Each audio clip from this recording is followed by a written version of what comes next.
Vamos a empezar el taller del día de hoy.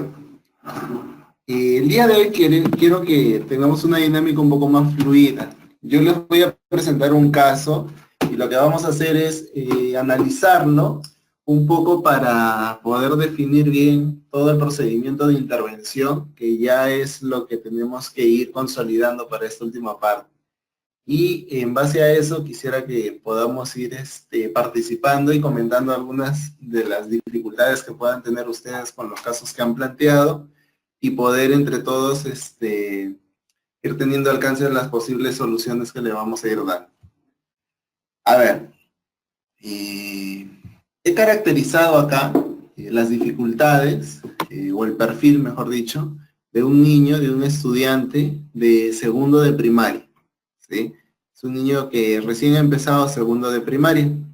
El motivo por el cual él asiste a la intervención, al trabajo, lo pueden observar ahí en la pantalla, ¿sí?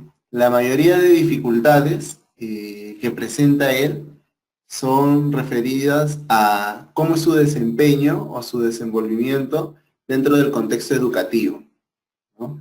Podemos ver también de que lo que motiva un poco a la familia a poder intervenir son las sugerencias que le brinda el colegio en este caso. Dentro de la observación y el análisis que se realiza de su comportamiento y de las dificultades, se pudieron identificar distintos aspectos, ¿no? De que su disposición para las actividades fue positiva. Sin embargo, los periodos que lograba involucrarse eran inconsistentes. ¿A qué se refiere esto? A que, si bien es cierto, no mostraba rechazo al momento de presentársele una actividad, de repente, ya, vamos a copiar de la pizarra. Podemos tener estudiantes que pueden decir, no, no quiero, o simplemente voltean la cara o se ponen a conversar. En el caso de él no se presentaba a ella. En el caso de él siempre había una disposición para poder ejecutar las actividades que se le planteara. Sin embargo, durante el desarrollo de ellas, habían periodos en los cuales se distraía, ¿no? Atendía a otro tipo de estímulos y esto hacía de que se vuelva interferente su desempeño dentro de la actividad. Lo otro es de que al momento de mantener una conversación no había ningún tipo de dificultad a nivel de su lenguaje. Este es un indicador muy importante al momento de trabajar con esta población, debido a que uno de los aspectos claves al momento de intervenir es que ellos aprendan a formas más adaptativas de comunicarse. El hecho de que empujen, de que peguen, de que pateen, de que cojan, que se distraigan, es un reflejo de que quieren comunicar algo, ¿no? Por ejemplo, necesito ver a mi borrador, o de repente quiero que sea mi turno en el juego, ¿no? El problema es de que la forma en que lo manifiestan no resulta adaptativa. Es por ello que uno de los principios dentro de la intervención es desarrollar conductas comunicativas que le permitan desenvolverse de manera adaptativa en los distintos contextos y actividades en las cuales se encuentre. Lo otro son aspectos ya relacionados a dificultades de conducta, que lo vamos a poder observar más abajo.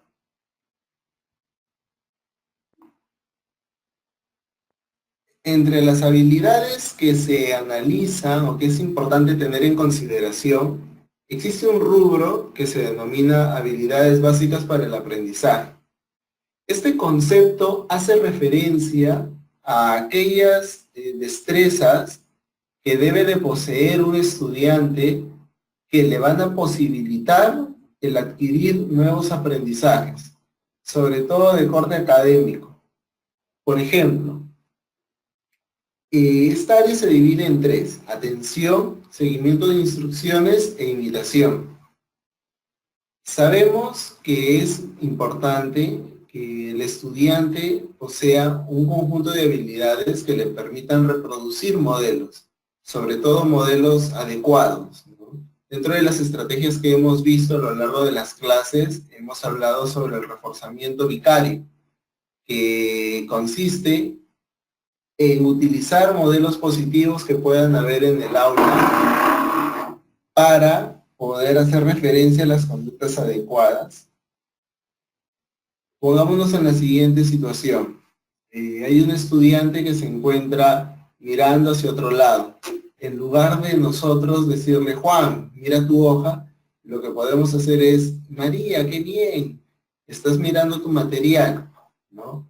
Ante lo cual Juan escucha, observa el modelo, que en este caso es María atendiendo su actividad, inmediatamente lo imita con la finalidad de que también reciba algún tipo de elogio o reforzamiento por realizar la misma conducta. Vemos cómo la imitación, sobre todo la imitación social, es una habilidad básica fundamentalmente para aprender cómo desenvolvernos en determinados contextos y sobre todo para poder seguir determinadas convenciones. La atención también es otra conducta básica, en el sentido de que si no atendemos a algo, no vamos a poder recibir la información relacionada a dicho contenido, a dicho concepto, a dicha categoría. En tal medida es fundamental tener presente si es que el estudiante, o cómo es que el estudiante se encuentra en esta área, ¿no? Y por último está el seguimiento de instrucciones. Sabemos de que si queremos que una persona se desenvuelva en un determinado contexto, es fundamental de que aprenda a seguir el conjunto de reglas que se establecen para que una persona se desenvuelva en dicho momento, en dicho contexto, en dicho ambiente, ¿no? Por ejemplo, si yo estoy en un aula de clases, hay algunas indicaciones básicas que yo debo de aprender, como el permanecer sentado, el levantar la mano antes de poder hablar, el hecho de, por ejemplo, guardar cuando se me indique que guarde, etc. ¿No? Entonces, vemos cómo dentro de las denominadas habilidades básicas para el aprendizaje encontramos tres áreas: atención, seguimiento de instrucciones e imitación. Y cómo cada una de ellas son fundamentales y van a posibilitar el aprendizaje, tanto académico, porque si atiendo voy a poder beneficiarme del contenido de la clase, como social, si es que tengo la capacidad de imitar, sobre todo modelos adecuados, y el de seguir instrucciones que me va a permitir organizar mi conducta. Y justamente este es uno de los aspectos que más dificultades suelen tener los estudiantes con TDAH, ¿no? El seguir instrucciones y el atender. ¿En qué medida? En la medida de que suelen presentar conductas con función de escape a las indicaciones. Es habitual encontrar en estos estudiantes un conjunto de conductas oposicionistas o negativistas, ¿no? ¿Debido a qué? A que por su historia previa de aprendizajes han aprendido o se han instaurado una serie de conductas que cumplen justamente esa, la función de escapar de ellas, porque hay una tendencia a hacer su voluntad, a obtener las cosas de manera inmediata, de ahí que sean impulsivos, tienen toda esa dificultad para poder mediar su conducta, para poder autorregularla, ¿no? Ahora, toda esa caracterización del estudiante, ¿no? Que en este caso podemos ver de que hay un déficit en el seguimiento de instrucciones, ¿no? Finalmente, en cuanto al seguimiento de instrucciones, se apreció en déficit dado que requirió de repeticiones o guías, ¿no? Ya. Esto nos debe de dar un panorama de más o menos qué tipo de objetivos yo voy a ir perfilando para esta persona, ¿no? Por ejemplo, si yo observo en la evaluación que existe un déficit, ya que es necesario repetirle de manera constante o ofrecerle guías para que pueda ubicarse y saber qué hacer, cómo hacerlo, ¿sí? Es fundamental tenerlo claro, ¿no? Sobre todo cuando se observa inicialmente el estudiante. ¿Por qué? Porque de esto va a depender su éxito dentro del contexto educativo, ¿no? Por eso es un aspecto que se debe de indagar. Ahora, ¿qué es lo primero que yo me plantearía con este estudiante? Justamente ello, ¿no? Si él no es capaz de seguir una serie de instrucciones, como las que se detallan abajo, ¿no? Guardar, sentarse, entregar, venir, acercarse, va a ser difícil de que pueda responder al aprendizaje de contenidos académicos, ¿no? Entonces, una de las cosas que deben de tener siempre presente es de que si no hay organización o no hay una serie de reglas o rutinas claras y establecidas dentro del grupo, va a ser difícil que podamos aspirar a lograr objetivos mayores, como lo son los académicos. Recuerden de que los objetivos académicos pues requieren de una serie de habilidades, ¿no? Denominadas superiores. Pero si el estudiante ni siquiera es capaz de poder seguir un conjunto de instrucciones o de poder atender a las actividades o a los estímulos que se le presentan, va a ser poco probable de que podamos con él aspirar a alcanzar otro tipo de objetivos, ¿no? También encontramos un rubro de las denominadas habilidades básicas para el trabajo en aula, ¿sí? Además de estas conductas básicas que van a posibilitar el aprendizaje, tenemos que incluir dentro de la intervención un conjunto de destrezas relacionadas a su desenvolvimiento dentro del trabajo en ambientes cerrados, como puede ser el aula. Por ejemplo, rutinas de trabajo, ¿no? Ya, me dan una ficha. ¿Qué debo de hacer?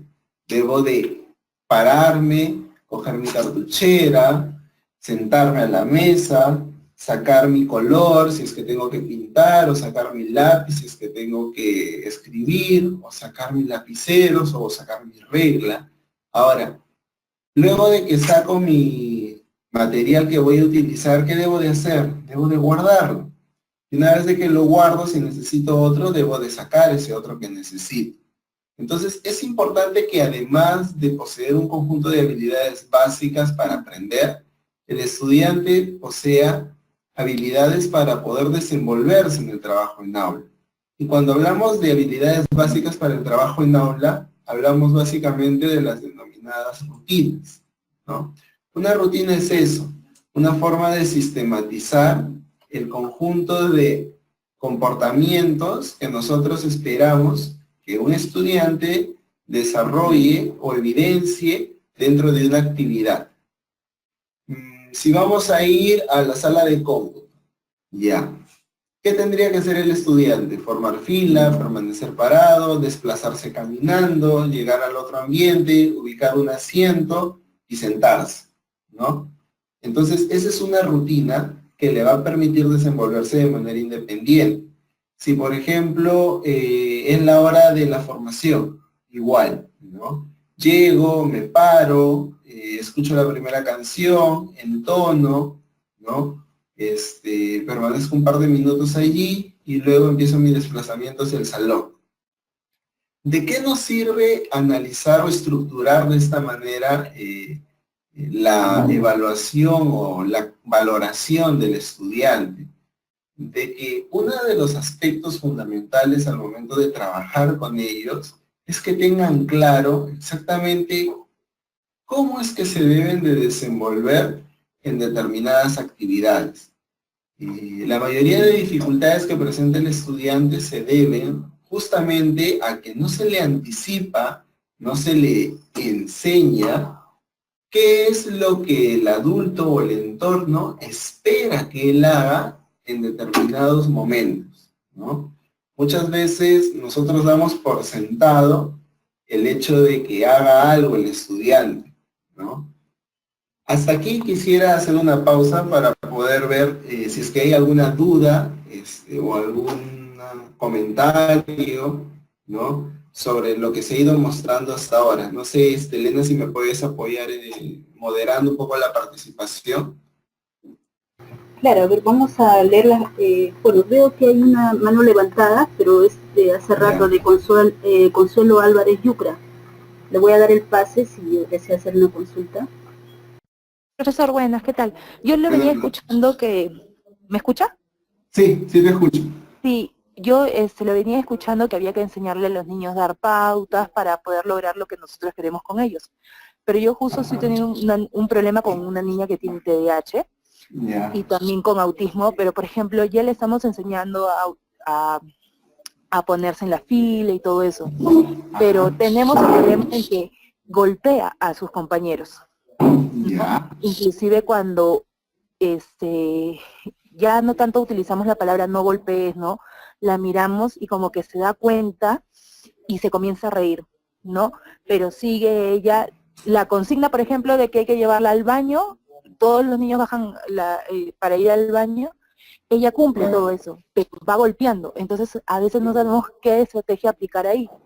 Ya. ¿Sabes por qué exactamente golpea? O sea, ¿qué es lo que busca?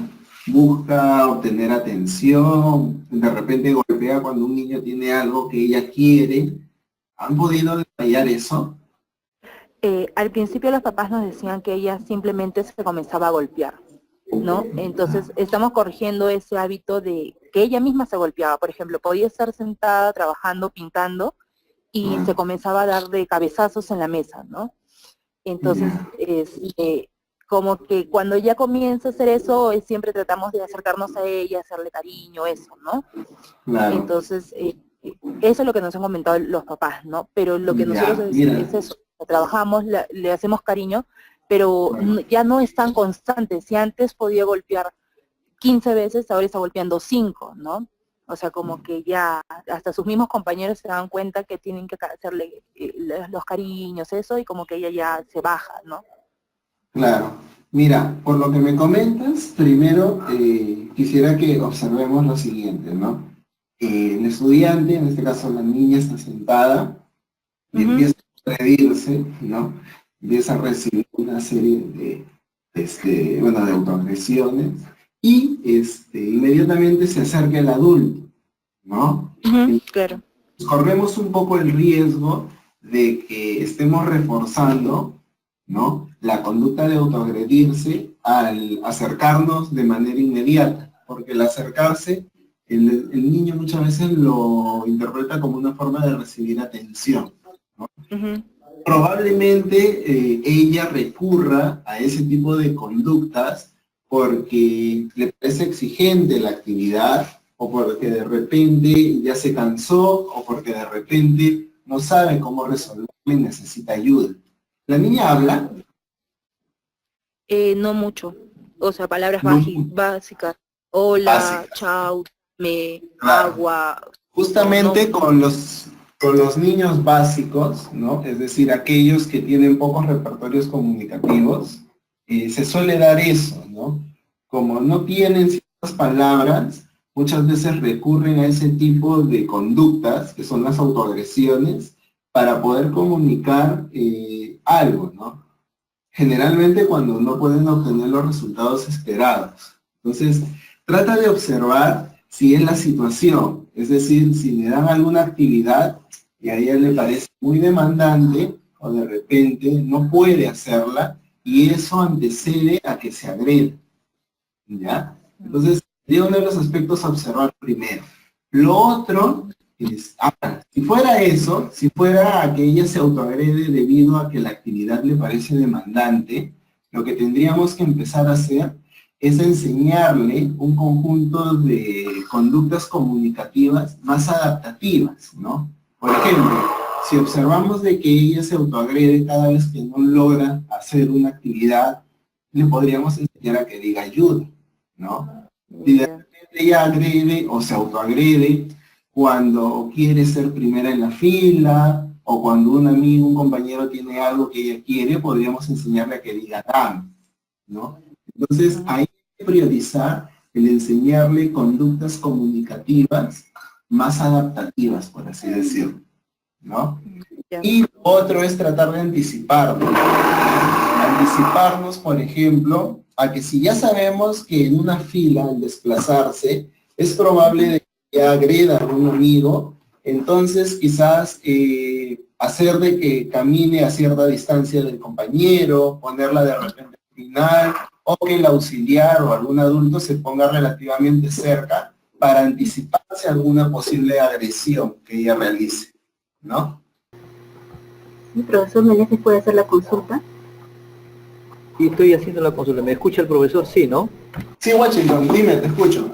Profesor, mire, lo que yo estaba viendo es, ¿qué pasa cuando, por ejemplo, vamos a desarrollar la memoria de un niño con problemas de TDAH, Ya, figuras geométricas o formas geométricas para que el padre le vaya dando un entrenamiento? ¿Se puede hacer con una secuencia para relacionar o fijar la memoria lógica? ya. Exactamente qué habilidad quieres desarrollar en el estudiante, Washington? La memoria.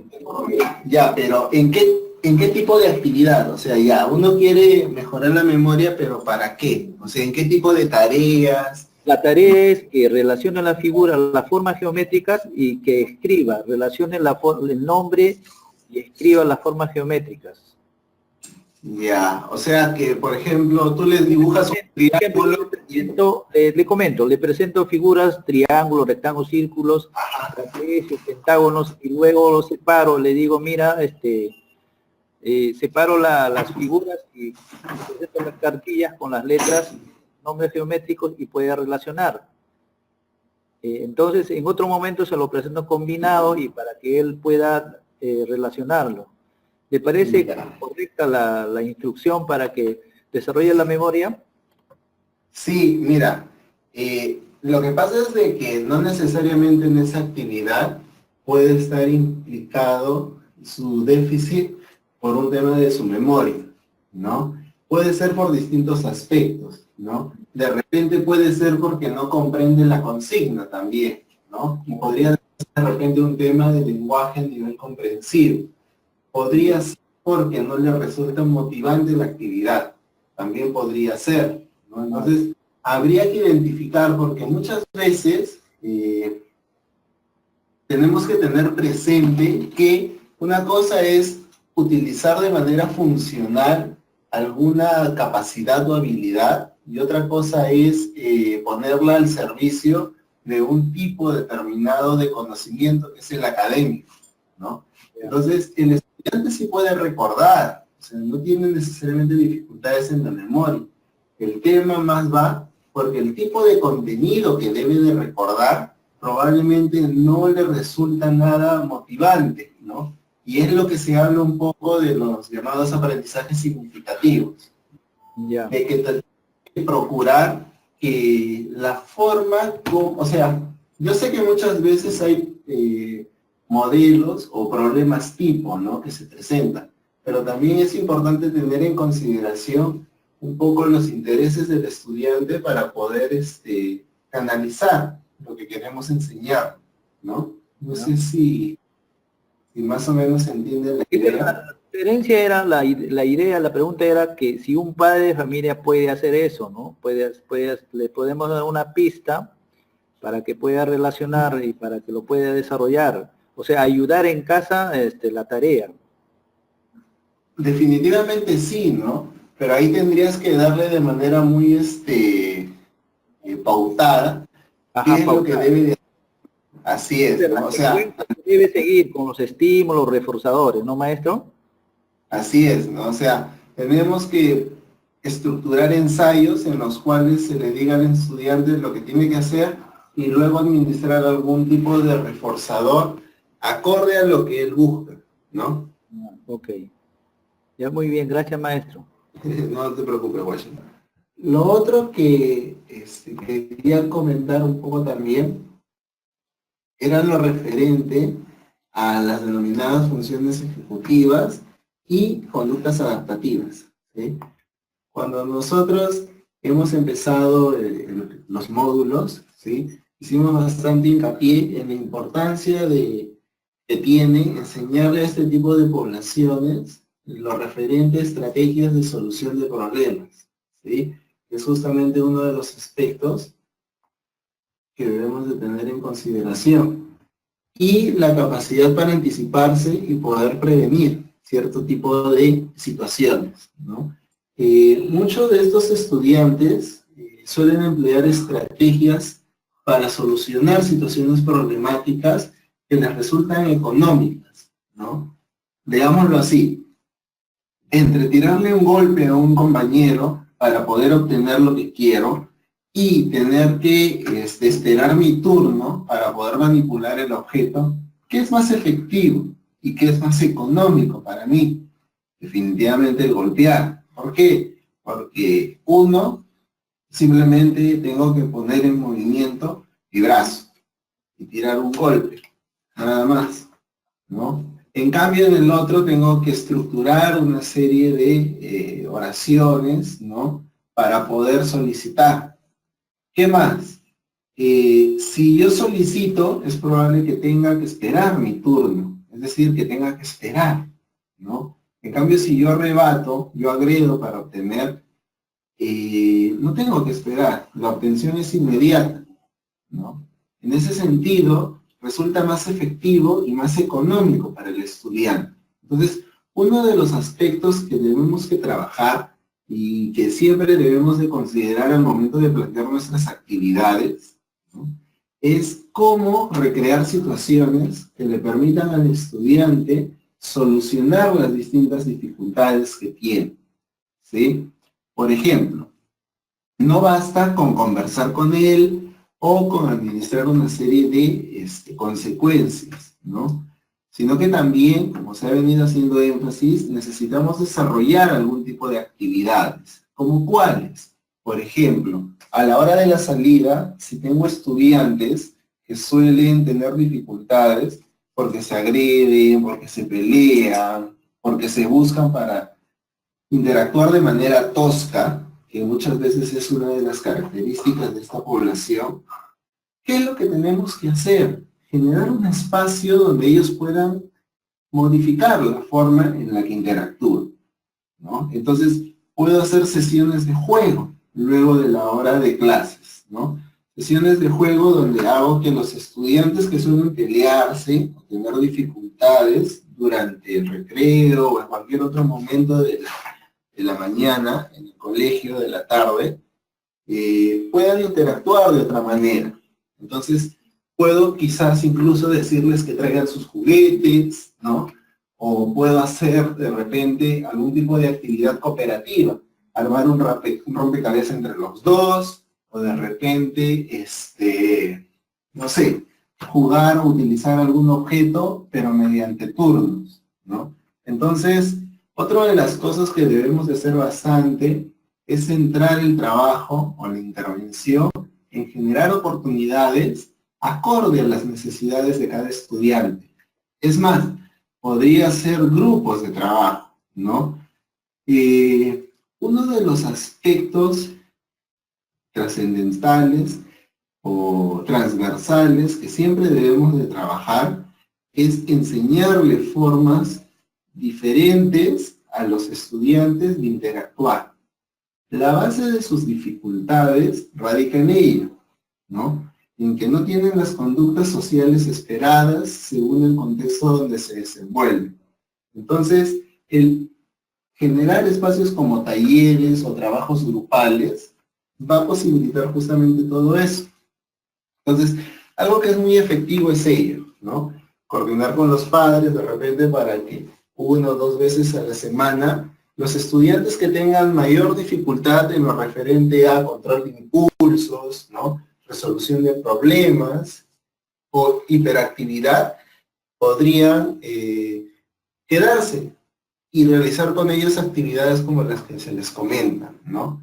Podría ser otros grupos, ¿no? Donde se trabaja o se refuerza la parte más de atención, o de conductas o habilidades básicas para el trabajo en aula, ¿no? Ahora, en el caso de que sea polidocencia, ese tipo de organización tendría que estar a cargo de la tutora, ¿no?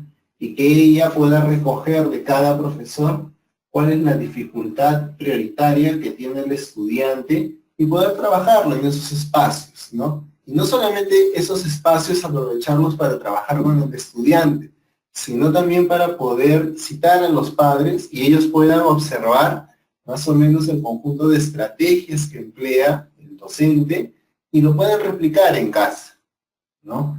también es fundamental realizar todo un trabajo de sensibilización a la familia. ¿En qué sentido? En el sentido de que si tenemos padres pues, que son poco organizados, si tenemos padres que solucionan sus problemas gritando o pegándole a sus hijos, ¿qué podemos esperar de sus hijos? ¿No? Pues todas las dificultades que solemos observar en un centro educativo que suelen tener actualmente los estudiantes, ¿no? Entonces, es fundamental que en el trabajo con padres nosotros podamos incluir una serie de enseñanzas para ellos, en las cuales le enseñemos a hacer actividades de mesa con su hijo, pero también sensibilizarlos sobre la importancia de modificar la forma en la cual ellos se desenvuelven muchas veces delante de ellos, ¿no? Y el trabajo justamente va ahí, ¿no? A poder terminar haciendo todo un proceso de intervención y de modificación con la familia, ¿no? Entonces, esos aspectos son los que tenemos que tener en consideración. No sé, Elena, si hasta ahí habría alguna otra pregunta o comentario. Tengo la pregunta escrita de la profesora Consuelo. ¿Qué puede realizar la educadora si el niño no replica las actividades de mesa que realiza en casa con ella en el colegio? Entiendo que en casa no se refuerza lo que se trabaja en el colegio, ¿no? No sé si más o menos esa es la pregunta. Bueno, si fuera así, habría que indagar por qué, ¿no? Puede ser muchas veces porque el padre simplemente no tiene estrategias de cómo trabajar con su hijo, con su hija. En ese sentido, una orientación sería bastante útil. Si no fuera eso y fuera simplemente el hecho de que el padre no esté involucrado en el desarrollo de su hijo, ¿no? O que simplemente pues no pare en casa, ¿no? Y ya ahí la situación pues escapa un poco a las funciones o a los alcances que puede tener un docente, ¿no? Entonces, sí es importante un poco tener claro cuáles son nuestros alcances, ¿no? Si lamentablemente hay algún tipo de abandono, ¿no? De parte de los adultos del hogar, pues ya es más complicado poder hacer algo, ¿no? Pero mientras no sea ello y sea un tema de manejo, de conocimiento, sí, ¿no? Y ahí lo más sugerible siempre son los entrenamientos, ¿no? Reuniones donde más que hablar con el padre, se le enseña a hacer, ¿no? ¿Qué hacer con su hijo? ¿Qué es lo que le compete al educador? Que es brindarle estrategias para que pueda enseñarle. Ya, lo que indica ella... disculpa, Alejandro. Si lo que indica ella dice al revés, si trabaja en casa pero no demuestra lo que hace y sabe con su profesora en el colegio.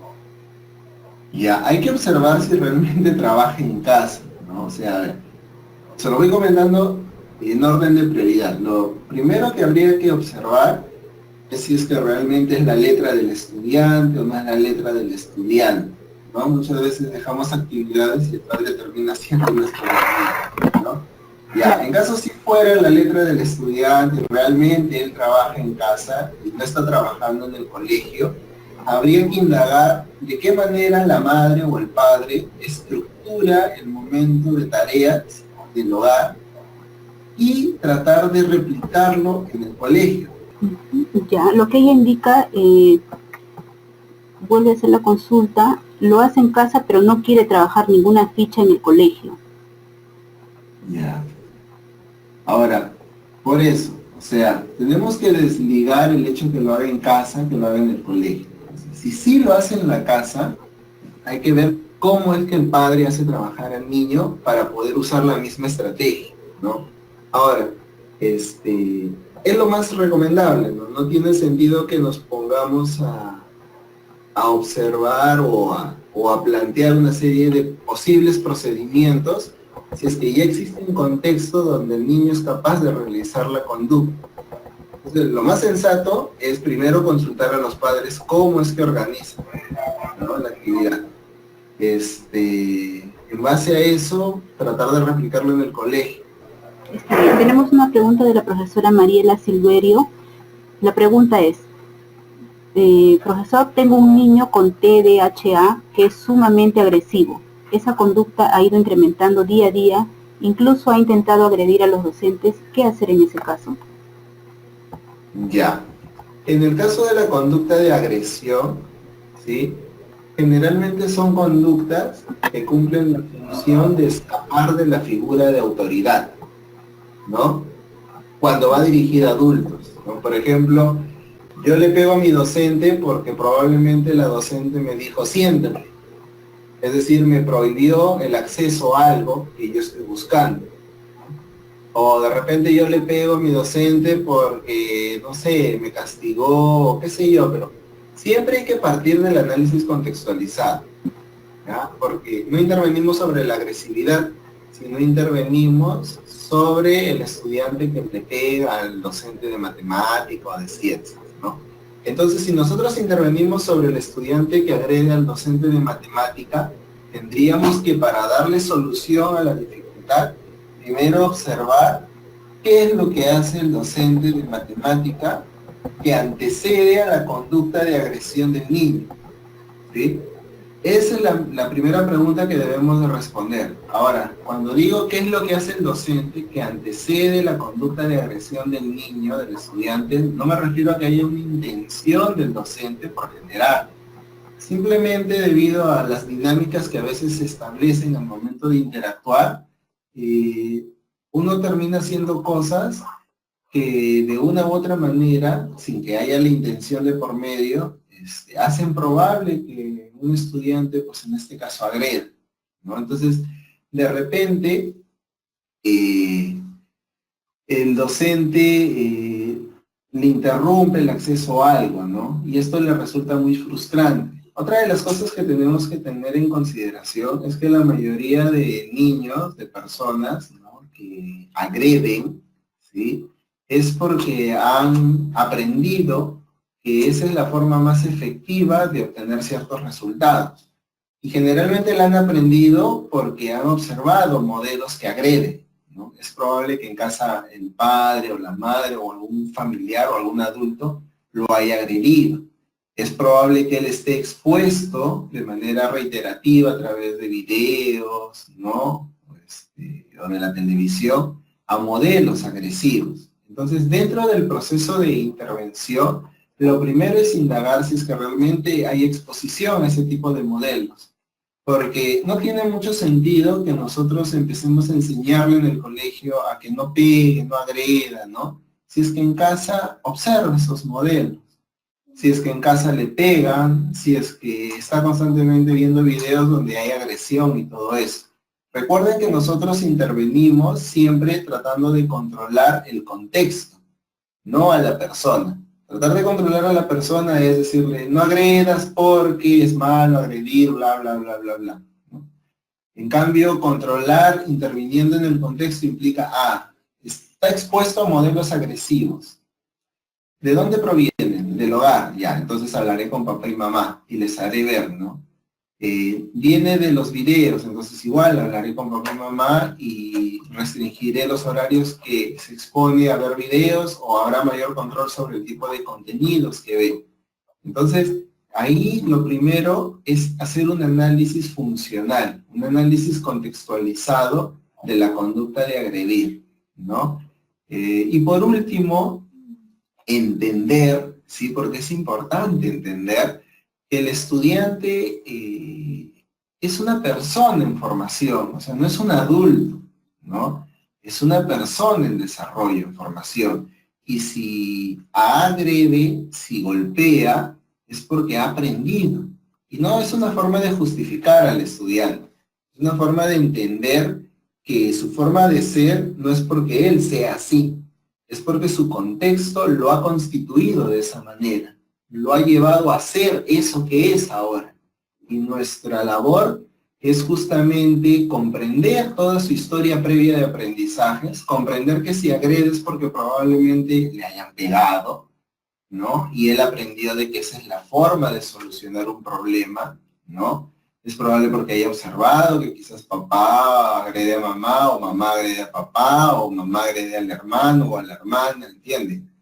Entonces, partiendo de ello, es entendible de que cuando un adulto quiera hacer valer su autoridad, en este caso un adulto que, por ejemplo, es un docente, si él responde o ella con agresividad, no es porque tenga algo en contra de nosotros, no debemos de tomarlo como algo personal necesariamente, sino es porque es la manera que ha aprendido a relacionarse cuando alguien pretende mostrar su autoridad. Entonces imaginen en casa, ¿no? El papá le dice, no cojas eso, pero se lo dice gritando, jalándolo, empujándolo, ¿no? Es lógico que cuando venga otro adulto y le diga, no hagas eso, también él responda con hostilidad, ¿no? Por más de que el adulto no le haya hecho nada necesariamente. Entonces somos producto de nuestras experiencias. Y si estamos en la labor de formar personas, pues debemos de entender que esa persona no nació así, sino que se ha constituido como tal debido a su contexto. Y debemos, para poder ayudarlo, observar sus contextos, ¿no? Entonces eso sobre el tema de la agresión. Otra pregunta, Elena. Sí, tenemos otra pregunta de la profesora Lina Quispe. La pregunta es, ¿qué estrategia aplicar ante una niña con TDAH que se escapa del aula, corre, sube escaleras, huye de quien la trata de alcanzar? El temor en la escuela es que pueda ocurrirle un accidente. Tiene 5 años, hace 5 meses nació su hermanita. Ya. Sería bueno saber si la estudiante tiene conductas oposicionistas, negativistas asociadas, ¿no? Para ampliar, pero, a ver, en base a lo que se ha comentado, uno, por favor, acostúmbrense todos, cada vez que presenten un caso, no digan cosas como, es un estudiante con TDAH y se escapa del salón, porque no me dicen nada, ¿no? Ya se ha hecho bastante énfasis que decir que tiene TDAH no aporta mucho para solucionar la dificultad del estudiante. ¿Cómo debemos de presentar la situación? ¿O qué tipo de datos debemos de presentar o de tener a la mano para poder dar una solución? Ya, es un estudiante de 5 años o de 4 años que se escapa del salón porque se va al patio a jugar, ¿no? O es un estudiante de 5 años que se escapa del salón cuando se le da una actividad demandante, ¿no? Como por ejemplo escribir o punzar o sumar. Cuando se plantea de esa manera el caso, es diferente porque nos queda clara cuál es la función de la conducta, ¿sí? En todo tipo de análisis, y cada vez que nosotros querramos darle solución a una dificultad, debemos de tener clara cuál es la función que cumple la conducta. Es la única manera de poder darle solución a la problemática. Entonces, hay que plantear de esa manera, ¿no? Si por ejemplo fuera que se escapa para irse al patio de recreo, al patio de juegos, ¿no? Entonces una estrategia que se podría utilizar es ordenarla, ¿no? Darle algunos momentos luego de que trabaje, ¿no? Para poder salir al patio de recreo y dar una vuelta de repente, ¿no? Es 1000 veces preferible que salga luego de haber trabajado y porque la docente se lo permite, a que salga porque se escapa. En la primera situación, de salir luego de haber trabajado porque la docente se lo permite, ha salido después de haber trabajado. O sea, se le está enseñando a cumplir su responsabilidad antes de obtener su actividad de ocio, ¿no? De agrado. Y sale porque la docente se lo permite. Es decir, se cuida la autoridad de la persona que está a cargo del grupo. En cambio, si se escapa, es como si, ¿qué aprende el estudiante? Ah, yo hago acá lo que quiero, ¿no? Entonces, algunos podrían decir, pero no podemos hacer que esté saliendo, ¿no? Pero quizás, si se coordina, se podría permitir, teniendo en consideración que es para poder enseñarle a que lo va a hacer luego de terminar una actividad y siempre y cuando la docente se lo permita. Y que con el tiempo, la cantidad de actividades que haga para poder salir un momento se vayan dilatando al punto de que solamente salga a la hora de recreo, que es la hora que está destinada para poder estar en el patio. Eso si es que saliera para irse al patio. Si saliera porque escapa de la exigencia de una tarea, es decir, yo le digo, vamos a copiar, y dice, no, y se para y se va. Entonces, ¿qué tendríamos que hacer? Disminuir la exigencia de la tarea, ¿no? Entonces, va a depender. Siempre la forma de solucionar la dificultad va a depender de la función que cumple la conducta, ¿sí? Y bueno, ¿ya? Entonces vamos a acostumbrar, y ya estamos cerrando el año y el curso del diplomado, ¿sí? Niño con TDAH no dice mucho. Niño que hace esto para escapar, para obtener, ¿sí? Y bueno, Elena, la última pregunta, a ver. Ya, la pregunta del profesor Nilton Maita es la siguiente. Considero que el enfoque de contenidos tiene que ser reemplazado por el de acción, que sobre todo se relaciona con aprendizaje basado en proyectos. ¿Qué comentario le merece?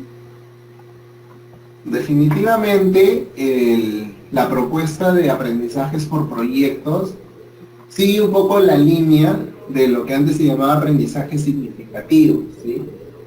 Que se inserta dentro de lo que vemos en distintos campos de intervención en la actualidad, en el área del lenguaje, en el área ocupacional, en el área de psicomotricidad, en el área psicológica.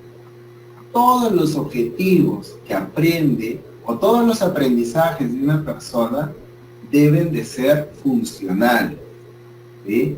¿Qué quiere decir eso? De que pueda darle algún tipo de utilidad a lo que aprende, ¿no? Y que no simplemente se le quede en la cabeza. Eso conlleva que se replantee la forma en la que aprende el estudiante, ¿no? Es diferente, ¿sí?, a que yo siente un estudiante y le diga, por ejemplo, ¿no? Esto es una papaya, esto es un plátano, esto es una piña, ¿no? Y hacer que lo repite y que lo memorice y que asocie la imagen con la palabra, a que de repente yo le diga, ya, mañana vamos a hacer una ensalada de frutas, ¿no? Y que yo los organice y haga grupos y ustedes van a hacer una ensalada de tales frutas y ustedes de estas otras frutas y ustedes de otras frutas. Y al momento de poder hacer el jugo de frutas o la ensalada de frutas, quisiera que puedan detallar o ir observando de qué color es la fruta, de qué tamaño, si es blanda, si es dura. Entonces podemos ir trabajando objetivos, características físicas, pero el aprendizaje es más funcional. ¿Por qué? Porque cuando el estudiante vea una fruta, ¿dónde la va a ver? En el mercado. ¿Dónde la va a ver? De repente si la mamá hace un jugo, de repente si la mamá hace una ensalada. Entonces, si esa es la forma en la que no va a haber una fruta con su letrerito, ¿no? Bien esquematizada o organizada en algún estante, no necesariamente. La va a ver usándose, dándole algún uso a algún adulto, a alguna otra persona. Entonces, debemos de procurar que los aprendizajes sean funcionales, ¿no? Y al hacerlos funcionales, nos conlleva a que las actividades que se desarrollan en el aula no sean tan rígidas o artificiales o esquemáticas, ¿no? Sino a que sean justamente un poco más naturales, ¿no?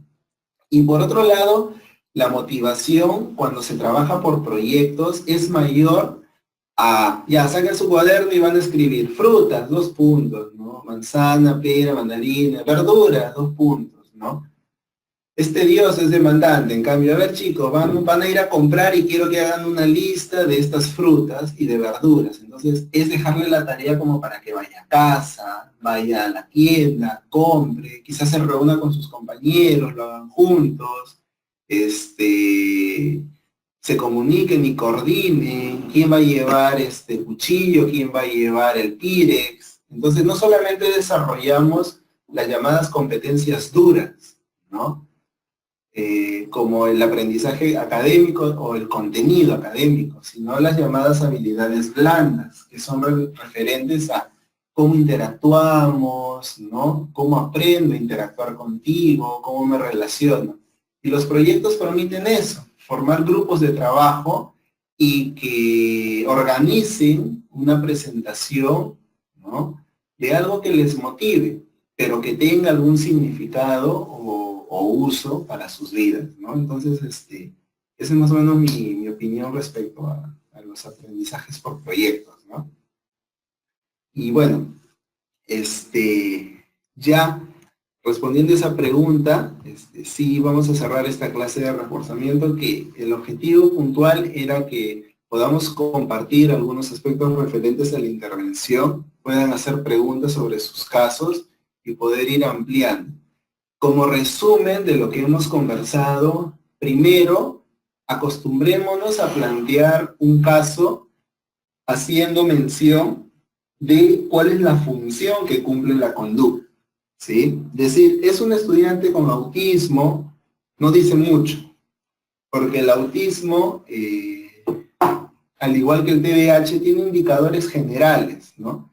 Déficit de comunicación, en el caso del TDAH, déficit de atención, pero como hemos ido viendo desde las primeras clases, esas son categorías abstractas, y sobre eso yo no intervengo sobre el TDAH, yo intervengo sobre el estudiante que se para constantemente para coger un borrador, yo intervengo sobre el estudiante que se escapa para poder ir a jugar al patio de recreos o ir a ver a su amigo que está en el otro salón. Yo intervengo sobre eso. Entonces, cada vez que presentemos un caso, hay que presentarlo así, porque si lo hacemos así, si lo contextualizamos, va a ser más fácil encontrar la solución. Lo otro es de que debemos de tener presente que la mejor manera de trabajar con esta población, ¿sí?, es involucrando a la familia. Involucrar a la familia implica concientizarlos sobre la importancia que tienen como principales modelos para sus hijos, ¿no? Un padre con un estudiante con TDAH no puede llevarlo a terapia o decirle al profesor, pero me está pegando, ayúdeme, haga algo, si también el padre le pega en la casa. Un padre con TDAH, o nosotros no podemos pretender que un estudiante deje de gritar si es que en casa grita. Entonces, la intervención es integral, ¿no? El llamado enfoque sistémico de Bronfenbrenner, de los sistemas de intervención, es muy actual, ¿no? Y va acorde con la intervención contextualizada, que es la que hemos asumido a lo largo de este diplomado. Entonces, siempre tengan presente eso, ¿sí? Y bueno, eso es todo por hoy, y ya nos estamos viendo en la próxima clase presencial para poder seguir ampliando un poco las inquietudes que hay.